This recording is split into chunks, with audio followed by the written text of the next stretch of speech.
السلام علیکم ورحمۃ اللہ وبرکاتہ۔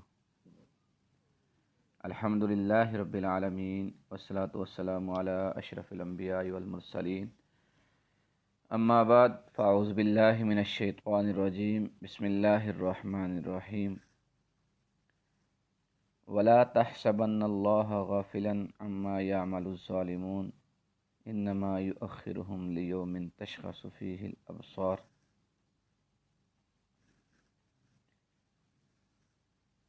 قال النبی صلی اللہ علیہ وسلم من ضار اضر اللہ به۔ صدق اللہ العظیم و صدق رسولہ النبی الکریم۔ آج کے درس میں ہم 95 نمبر حدیث کا ترجمہ اور اس کا مفہوم سمجھنے کی کوشش کریں گے۔ اس حدیث کو ابو سرمہ رضی اللہ تعالیٰ عنہ روایت کرنے والے ہیں اور یہ ابو داؤد شریف کی روایت ہے کہ نبی کریم صلی اللہ علیہ وسلم نے ارشاد فرمایا من ضار اضر اللہ به، کہ جس نے اپنے مسلمان بھائی کو نقصان پہنچایا اللہ اس کا نقصان کرے گا۔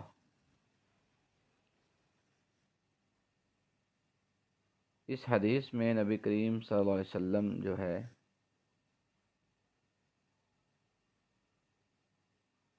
ایک بہت ہی اہم معاشرتی اصول اور اخلاقیات کے حوالے سے ہمیں یہ تعلیم فرما رہے ہیں کہ معاشرے میں سب سے بنیادی اصول یہی ہے کہ مسلمان دوسرے مسلمان کے ساتھ اپنے تعلقات اچھے رکھے۔ ایک مسلمان کو اپنے ارد گرد کے دوسرے ہمسائے یا اپنے ارد گرد کے لوگوں کو اپنے ہاتھ اور اپنی زبان سے محفوظ رکھنا چاہیے۔ اگر کوئی کسی کا نقصان کرے گا یا نقصان چاہے گا تو اللہ رب العزت بھی اس کو کچھ نہ کوئی نقصان پہنچائیں گے۔ اور اس حدیث کا ایک ٹکڑا یہ بھی ہے کہ من ضار اضر اللہ به ومن شاق اشق اللہ علیہ، کہ جو کسی کو نقصان پہنچاتا ہے اللہ بھی اس کو نقصان پہنچائے گا، اور جو کسی کو مشقت میں ڈالتا ہے اللہ بھی اس پر کوئی نہ کوئی مشقت ڈال دے گا۔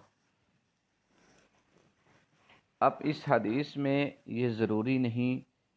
کہ وہ مسلمان ہی ہو، بلکہ معاشرے میں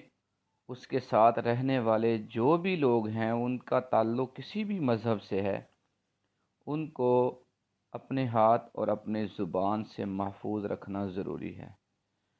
اگر کوئی کسی کا برا چاہے گا، کسی کو تکلیف دے گا تو اللہ تعالیٰ بھی اس کو کسی نہ کسی تکلیف اور نقصان میں مبتلا کریں گے، چاہے وہ نقصان جو ہے وہ اس کو اس دنیا میں ہی ملے یا اس کو آخرت میں اس کا سامنا کرنا پڑے۔ کیونکہ یاد رکھیں حدیث کے مطابق یہ بات ضروری نہیں کہ وہ جو جزا ہے یعنی کسی مسلمان کو تقسیم کی یا کسی بھی انسان کو نقصان پہنچانے کی وہ دنیا میں ہی ہو، بلکہ اصل جزا اور بدلہ تو آخرت میں ہوتا ہے اور وہیں پر ہوگا، کیونکہ اس کو آخرت کو ہی دار الجزا کہا جاتا ہے۔ ہاں کبھی کبھی اللہ تعالیٰ جو ہے اس جزا کا کچھ حصہ جو ہے وہ دنیا میں ہی فوراً بندے پر جو ہے بطور سزا کے مسلط کر دیتے ہیں، لیکن اصلی سزا جو ہے وہ آخرت میں ہی ملے گی۔ کیونکہ جو میں نے آیت تلاوت کی اس میں یہی ہے کہ وَلَا تَحْسَبَنَّ اللَّهَ غَافِلًا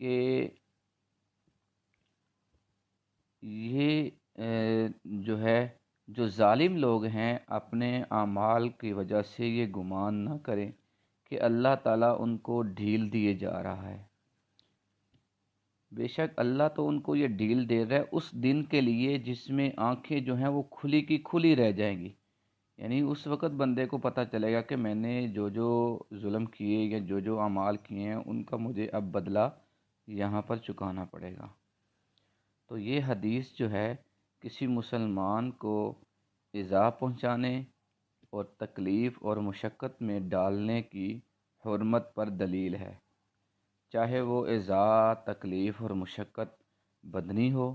آپ کسی کو جسمانی طور پر نقصان پہنچائیں،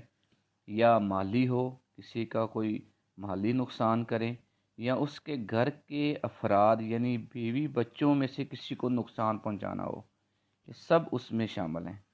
اس میں جسمانی اذیت، ذہنی اذیت، دھوکہ دہی، غیبت، چغلی، گالم گلوچ، طنز و طعنہ، مالی نقصان، اہل خانہ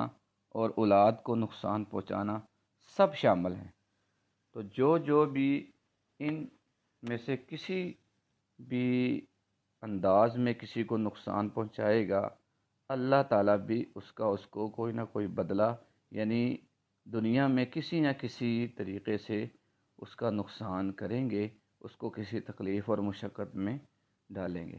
یاد رکھیں، اصل میں نبی پاک صلی اللہ علیہ وسلم کا مقصد یہ ہے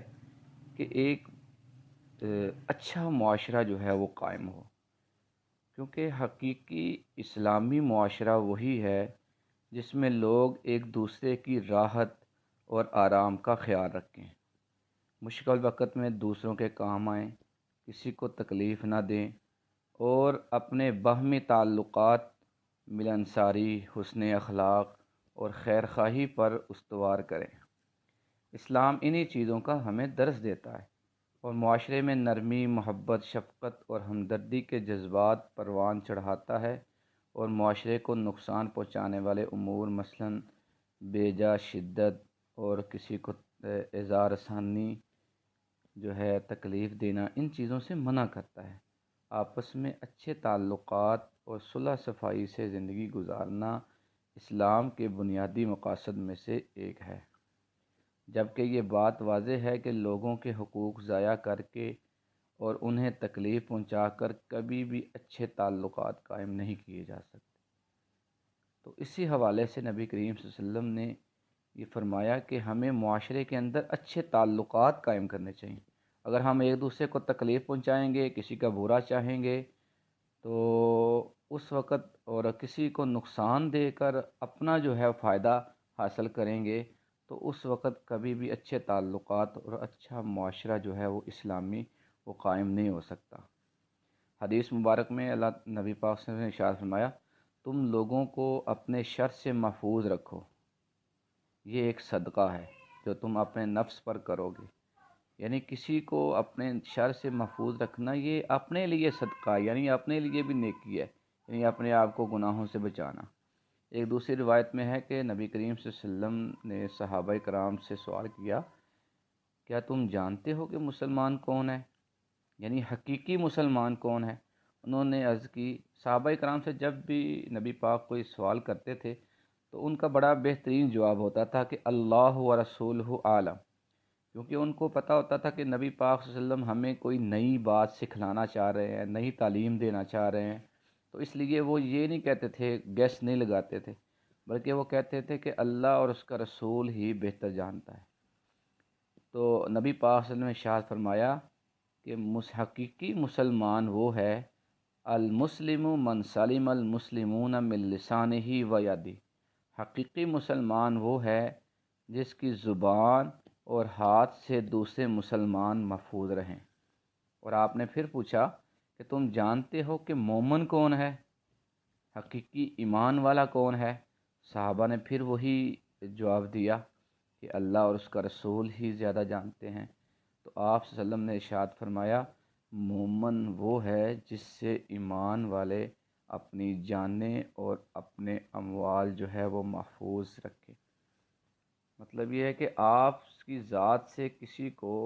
کسی طرح بھی نقصان نہیں، آپ لوگوں کی راحت اور ان کی آسانی اور ان کی آسائش وال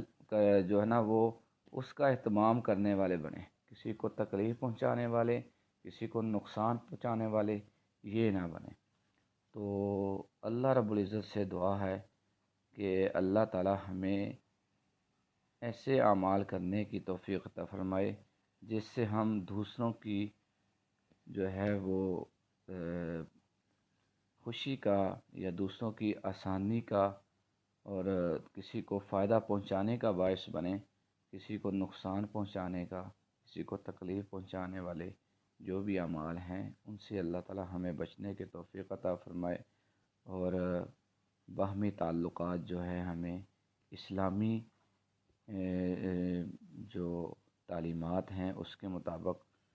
گزارنے کی توفیق عطا فرمائے اور قائم کرنے کی توفیق عطا فرمائے۔ والسلام علیکم ورحمۃ اللہ وبرکاتہ۔